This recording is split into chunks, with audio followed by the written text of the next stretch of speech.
எனக்கு இன்னொரு பேர் இருக்கு. ஓய், ஒரு தடவை சொன்னா 100 தடவை சொன்ன மாதிரி.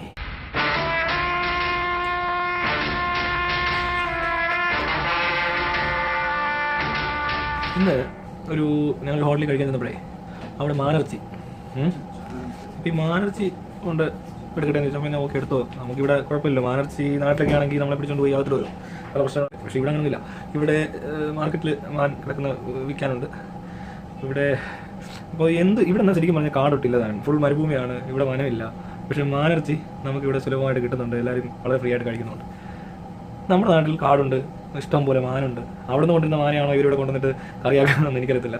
അങ്ങനല്ല, ഇവിടെ സൂല് അല്ലെ ഫാമൊക്കെ ഉണ്ട്, മാനിനെ അങ്ങ് വളർത്തുക, എന്നിട്ട് അവർ കൊന്നു തിന്നുകയൊക്കെ ചെയ്യും. അതുകൊണ്ട് ഇവിടെ ഈ പറഞ്ഞ പോലെ മാനിൻ്റെ കൊമ്പോ അങ്ങനെയുള്ള സാധനങ്ങളൊന്നും വലിയ വിഷയമാകാത്തതെന്ന് തോന്നുന്നു. അപ്പോൾ ഞാനൊരു കാര്യം ആലോചിച്ചത്, നമ്മുടെ നാട്ടിലെ നമ്മളെന്തിനാണ് ഇങ്ങനെ ഈ മാനിനൊക്കെ ഇങ്ങനെ ഭയങ്കര എന്താ പറയുക എൻഡേഞ്ചേർഡ് സ്പീഷീസിനൊക്കെ വെച്ചുകൊണ്ടിരുന്ന് ഭയങ്കര ഡിമാൻഡ് കൊടുക്കുന്നതെന്ന് ഇപ്പോഴും മനസ്സിലാകുന്നില്ല. ഈ മാനിനെ എല്ലാവർക്കും വളർത്താൻ കുറേ പേർക്ക്, ഇപ്പോൾ ആടിനെ വളർത്തുന്ന പോലെ പശുവിനെ വളർത്തുന്ന പോലെയൊക്കെ മാനിനെ വളർത്തിയാൽ എന്താ കുഴപ്പം? മ്ലാവിനെ വളർത്താം, മാനിനെ വളർത്താം.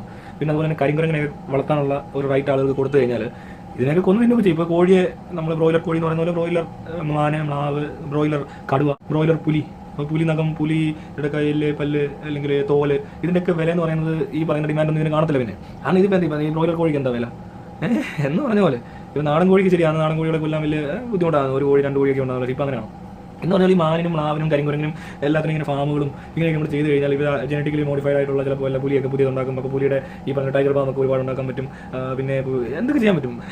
ഈ ഇറച്ചി, പുലിയുടെ ഇറച്ചി ഉണ്ടെങ്കിൽ ഇറച്ചിനെ അങ്ങനെ എന്ത് കഴിക്കാമല്ലോ. അപ്പോൾ അങ്ങനെ ചെയ്താൽ നല്ലതല്ലേ? നമ്മളിതിനെ വെറുതെ ഇതിനെ ആരും കാട്ടിലോട്ട് കയറി ചെന്ന് ഇതിങ്ങളെ വേട്ടയാടത്തില്ല. അപ്പോൾ ഇതിനെ നാച്ചുറലായിട്ടുള്ള ആ ഒരു മാനിനെ മ്ലാവിനെ ഒന്നും അധികം ശല്യം ചെയ്യേണ്ടി വരില്ല. ഈ കൊമ്പിനൊക്കെ എന്തൊക്കെ പറഞ്ഞാലും ഇപ്പോൾ ഒരു മാനിൻ്റെ കൊമ്പ് അല്ലെങ്കിൽ പുലിയുടെ നഖം, പുലിയുടെ തോല് എന്നീ പറഞ്ഞ സാധനങ്ങൾക്കാണല്ലോ കൂടുതൽ വില. അപ്പോൾ ഇത് ജനറ്റിക്കലി മോഡിഫൈഡ് ആണോ അതോ ഇനി എന്തെങ്കിലും ബ്രോയിലർ ആണോ, ബ്രോയിലർ ആടിൻ്റെ കൊമ്പാണോ എന്നൊന്നും നമുക്കറിയാൻ പറ്റത്തില്ല. അപ്പോൾ എല്ലാ വീട്ടിലും കൊടുത്തേക്കണം, എല്ലാവരും വെക്കട്ടെ കൊണ്ടുപോയി. അവിടെ അതിൻ്റെ അസുഖം മാറി കിട്ടും.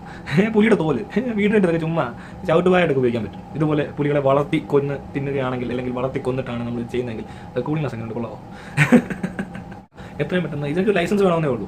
ഇത് വളർത്തേണ്ട ആൾ ഇന്ന ആളുകൾക്ക് വളർത്താൻ പോകില്ല, അങ്ങനെയുള്ള കണ്ടീഷൻസ് ഒരുപാട് ഉണ്ടാകുമല്ലോ. ഫാമിന് അത്ര സൗകര്യങ്ങൾ അതുപോലെ വളർത്തണം. എന്തെല്ലാം സാധനങ്ങൾ നമുക്ക് വളർത്തി അതും ഇത് എക്സ്പോർട്ട് ചെയ്യാം. മനസ്സിലായി? ഇത് നമ്മൾ രാജ്യം അങ്ങ് ലീഗലാക്കിയിട്ട് ഈ പരിപാടി നന്നായിട്ട് അങ്ങോട്ട് തുടങ്ങാൻ കണ്ടല്ലോ. നമുക്ക് ഒരുപാട് എക്സ്പോർട്ടൊക്കെ കിട്ടും, ഭയങ്കരമായിട്ട് രാജ്യം പുരോഗമിക്കും. ഫിനാൻഷ്യലൊക്കെ നമുക്കുണ്ടല്ലോ ഭയങ്കരമായ ഒരു ഗ്രോത്ത് ഉണ്ടാവും. പുലിയുടെയൊക്കെ അല്ലേ, പുലിയൊക്കെ ഇങ്ങനെ വിൽക്കുക, അടിപൊളി. പിന്നെ പലതരം പുലികൾ, ഇപ്പോഴത്തെ പുലിയുടെ കളർ അല്ലെ കടുവയുടെ കളർ എന്നൊക്കെ പറഞ്ഞാൽ വേറെ ഇനി ചുവപ്പും മഞ്ഞൊക്കെ കലർന്ന സാധനങ്ങളൊക്കെ നമുക്ക് ഉണ്ടാക്കിയെടുക്കാൻ പറ്റും. ജനറ്റിക് മോഡിഫൈഡ് എന്ന് പറയുന്നത് അങ്ങനെയാണല്ലോ. പല ടൈപ്പ് പുലികളും പല ടൈപ്പ് കരിങ്കുരങ്ങിന് പകരം മഞ്ഞക്കുരങ്ങും നീലക്കുരങ്ങെന്നൊക്കെ പറഞ്ഞ സാധനങ്ങൾ പുതിയ ഐറ്റംസിനൊക്കെ ഇറങ്ങണം. അപ്പോൾ കാണാം പൈസ വരുന്ന വരവ്. അല്ല ഇതിനെ മുത്തിപ്പിടിച്ച് അവിടെ ഇരുന്ന് കഴിഞ്ഞാൽ ഉള്ളതിനെയും കൊല്ലും. ഈ പണ്ടാരങ്ങളെ കൂടെ കയറി വിദ്യാഭ്യാസവും ബോധമില്ലാത്തവന്മാരല്ലോ മൊത്തം.